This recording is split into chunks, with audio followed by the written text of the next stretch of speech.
Hello बच्चों, आज हम change in profit sharing ratio chapter की कुछ इलस्ट्रेशन देखने वाले हैं। देखते हैं ये इलस्ट्रेशन हमसे क्या पूछता है। राम, श्याम और मोहन तीन पार्टनर्स हैं जो प्रॉफिट शेयर करते हैं 4:3:2 की रेशियो में। उन्होंने डिसाइड करा कि वह 1 अप्रैल 2023 से प्रॉफिट शेयर करेंगे 2:3:4 की रेशियो में। तो बच्चों ये इनकी ओल्ड प्रॉफिट शेयरिंग रेशियो होगी और ये वाली न्यू प्रॉफिट शेयरिंग रेशियो। आगे बच्चों हमें बता रखा है कि उनके बैलेंस शीट का एक एक्सट्रैक्ट दे रखा है जिसमें हमें बता रखा है कि लायबिलिटी साइड में वर्कमैन कंपनसेशन रिजर्व है 90,000 रुपीज का। हमें इसका अकाउंटिंग ट्रीटमेंट करना है इन केसों में। तो बच्चों सबसे पहला केस देखते हैं जिसमें बता रखा है when no information as to claim is given. Claim की कोई भी इंफॉर्मेशन नहीं दे रखी। तो बच्चों सबसे पहले समझते हैं वर्कमैन कंपनसेशन रिजर्व क्या होता है। तो बच्चों वर्कमैन कंपनसेशन रिजर्व फर्म इसलिए क्रिएट करती है ताकि कोई भी अगर वर्कर का क्लेम आ जाए तो उसको मीट करने के लिए। ठीक है बच्चों, कैसा क्लेम सर? देखो बच्चों, मान लेते हैं एक फैक्ट्री में एक वर्कर काम करता है। किसी दिन उसका एक्सीडेंट हो गया, फैक्ट्री में कोई मशीन से गलती से उसका एक्सीडेंट हो गया, कोई से इंजरी हो गई। ठीक है बच्चों, तो वो वर्कर फर्म से डिमांड करता है कि मुझे कंपनसेशन चाहिए। तो बच्चों इस केस के लिए फर्म पहले से ही एक वर्कमैन कंपनसेशन रिजर्व बना के चलती हैं ताकि अगर कोई भी वर्कर का क्लेम आए तो वो उसको मीट कर सके। ठीक है बच्चों, तो पहले वाले केस में बच्चों में क्या बोला है कि क्लेम के बारे में कोई इन्फॉर्मेशन नहीं है। तो बच्चों जब भी कोई इन्फॉर्मेशन नहीं है तो इसका मतलब तो यही है कि क्लेम है ही नहीं, किसी वर्कर ने क्लेम नहीं करा या कोई एक्सीडेंट नहीं हुआ। ठीक है बच्चों, तो जब भी क्लेम नहीं होता तो ये तो हमारा रिजर्व फ्री है, अब इसका कोई यूज नहीं है। और बच्चों रिजर्व कौन करता है? पार्टनर्स ही क्रिएट करते हैं ना, तो ये रिजर्व पार्टनर्स के बीच में डिस्ट्रीब्यूट हो जाएगा। ठीक है बच्चों, जब भी हमें क्लेम का इंफॉर्मेशन नहीं बता रखी हो या कोई भी क्लेम ना हो तो वह रिजर्व एक फ्री रिजर्व होता है जिसे हम पार्टनर्स के बीच में डिस्ट्रीब्यूट कर देते हैं उनकी ओल्ड प्रॉफिट शेयरिंग रेशियो में, जो कि ये थी। तो बच्चों फर्स्ट वाले केस में हम 90,000 को डिस्ट्रीब्यूट कर देंगे 4:3:2 के रेशियो में। ठीक है बच्चों, तो बच्चा देखो केस 1 में हम क्या जनरल एंट्री करेंगे? वर्कमैन कंपनसेशन रिजर्व पहले हमने क्रेडिट करा होगा ना, जब क्रिएट करा होगा। अब हम इसे ट्रांसफर कर रहे हैं, पार्टनर को डिस्ट्रीब्यूट कर रहे हैं ना, तो अब इस अकाउंट को डेबिट कर देंगे।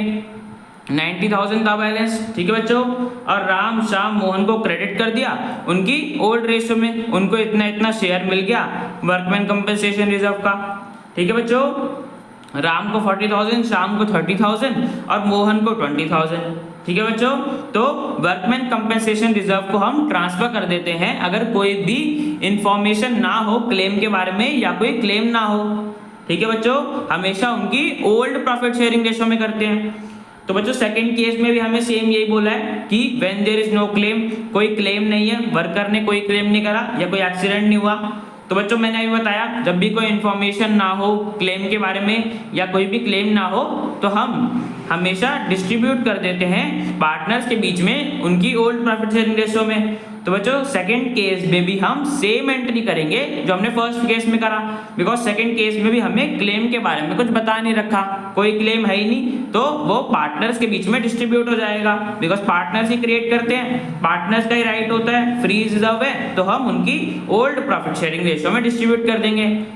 ठीक है बच्चों, अब सेकेंड केस भी हो गया। अब बच्चों थर्ड केस देखते हैं जिसमें हमें बता रखा है कि क्लेम आया है 45,000 रुपीज का, मतलब किसी वर्कर ने 45,000 रुपीज का क्लेम किया है। ठीक है बच्चों, तो बच्चों देखो हमारे पास रिजर्व कितने का है? 90,000 का, और क्लेम कितने का है? 45,000। तो बच्चों देखो मैंने यहाँ पे पहले बता दिया कि वर्कमैन कंपनसेशन रिजर्व को हम डेबिट क्यों करते हैं सर? बिकॉज ये पहले जब हमने क्रिएट करा था, रिजर्व लायबिलिटी होती है ना, तो पहले इसे क्रेडिट करा होगा, अब हम इसे ट्रांसफर कर रहे हैं, अकाउंट हटा रहे हैं, तो हमने इसे डेबिट कर दिया। 90,000 का था। ठीक है बच्चों, और यहाँ पे हम एक नई लायबिलिटी क्रिएट करते हैं वर्कमैन कंपनसेशन क्लेम अकाउंट के नाम से, क्रेडिट करते हैं तो बच्चों हम इसे क्रेडिट इसलिए करते हैं बिकॉज हमें ये वर्कर को देना होता है। वर्कर ने 45,000 का क्लेम करा तो हम इसकी लायबिलिटी क्रिएट कर देते हैं कि इतना पैसा हमें वर्कर को देना है उसके क्लेम के लिए, 45,000 देने हैं। ठीक है बच्चों, तो हमने क्लेम को तो दे दिया। अब बच्चों देखो 90,000 का रिजर्व था, 45,000 तो दे दिए। अब बच्चों बचा कितना, 45,000 रिमेनिंग है ना अभी भी। और बच्चों उसका तो हमें कोई क्लेम बता नहीं रखा कि जो 45,000 है उस पर कोई क्लेम है या हमें और कुछ देना है। ठीक है बच्चों, तो इस केस में हम वर्कमैन कंपेंसेशन को डिस्ट्रीब्यूट कर देंगे बिकॉज मैंने बताया जब भी कोई क्लेम की इन्फॉर्मेशन ना हो या बता नहीं रखा हो कि क्लेम है कि नहीं। अब हमारे पास 45,000 का बचा तो वो पार्टनर्स के बीच में डिस्ट्रीब्यूट हो जाएगा बिकॉज ये सरप्लस बच गया वर्कमैन कंपेंसेशन रिजर्व में। क्लेम देने के बाद 45,000 बच गए तो वो पार्टनर्स को मिल जाएगा उनकी ओल्ड प्रॉफिट शेयरिंग रेशियो में। तो राम को 20,000 मिल गया, श्याम को 15,000 मिल गया और मोहन को 10,000 मिल गया। ठीक है बच्चों, तो वर्कमैन कंपेंसेशन रिजर्व को हमने ट्रांसफर कर दिया, क्लेम वाले वर्कर को दे दिया और जो रिमेनिंग बचा था वो तीनों पार्टनर्स के बीच में डिस्ट्रीब्यूट कर दिया। ठीक है बच्चों, थर्ड केस हमारा कंप्लीट हो गया। अब बच्चों नेक्स्ट केस देखते हैं जिसमें हमें बताया हुआ है कि क्लेम है 99,000 का। ठीक है बच्चों, क्लेम 99,000 का है और हमारे पास रिजर्व कितना था, हमारे पास रिजर्व 90,000 का है। तो बच्चों इस बार तुम्हारा क्लेम ज्यादा है, हमारे पास तो सिर्फ रिजर्व में 90,000 पड़े हैं ना, बट हमारे पास क्लेम कितने का आया है 99,000। तो बच्चों इस बार 9,000 का ज्यादा आया है ना, 9,000 ज्यादा हमें देना है क्लेम का, बट हमारे पास तो कम है 9,000, सिर्फ 90,000 है, देने 99,000 है।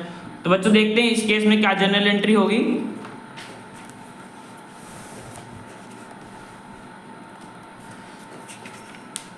तो बच्चों देखो वर्कमैन कंपेंसेशन रिजर्व को हम अगेन से डेबिट कर देंगे बिकॉज अभी अकाउंट ट्रांसफर हो रहा है 90,000 और बच्चों में देना कितना है 99,000। बच्चों यहाँ पे जो 9,000 की कमी पड़ रही है, जो शॉर्टफॉल हो रहा है, जो हमें पैसा और देना है, उसको हम हमेशा रिवैल्यूएशन अकाउंट में डेबिट कर देते हैं। सर रिवैल्यूएशन अकाउंट में किस लिए कर देते हैं, बिकॉज अभी हमारा लॉस हो गया, हमें 9,000 और देना है। और बच्चों ये कौन देगा, ये पार्टनर्स भरेंगे, किसी भी टाइप का लॉस पार्टनर्स भरते हैं ना, तो हम रिवैल्यूएशन अकाउंट में लॉस का अमाउंट डाल देंगे, फिर वो पार्टनर के कैपिटल अकाउंट में डेबिट कर देंगे। ठीक है बच्चों, तो वर्कमैन कंपेंसेशन रिजर्व हमारा 90,000 का था, हमने वो डेबिट कर दिया और जो कमी पड़ रही थी 9,000 रुपीज और देने थे ना, किसी भी टाइप का शॉर्टफॉल या कुछ कम रह गया क्लेम के अकाउंट में, क्लेम के अमाउंट में, तो हम रिवैल्यूएशन अकाउंट में डाल देते हैं। तो बच्चों रिवैल्यूएशन अकाउंट में हमने 9,000 रुपीज डाल दिया। ठीक है बच्चों, और हमारा वर्कमैन कंपेंसेशन क्लेम 99,000 का था तो उसकी लायबिलिटी क्रिएट कर दी। ठीक है बच्चों, हमें क्लेम 99,000 का देना था, 90,000 का तुम्हारे पास रिजर्व है और 9,000 का जो लॉस हुआ है वो पार्टनर डेबिट करेंगे। देना तो हमें टोटल 99,000 ही पड़ेगा, 9,000 का लॉस हुआ ना तो वो पार्टनर सफर करेंगे। और बच्चों कौन सी रेशो में करेंगे, सर उनकी ओल्ड प्रॉफिट शेयरिंग रेशो में। तो बच्चों हमने तीनों पार्टनर से 9,000 रुपए ले लिए उनकी ओल्ड प्रॉफिट शेयरिंग रेशो में 4:3:2 में। तो बच्चों इतना इतना वो लॉस का पैसा देंगे, तब हमारा रिवैल्यूएशन अकाउंट का जो लॉस हुआ था 9,000 वो कवर हो जाएगा, वो एडजस्ट हो जाएगा।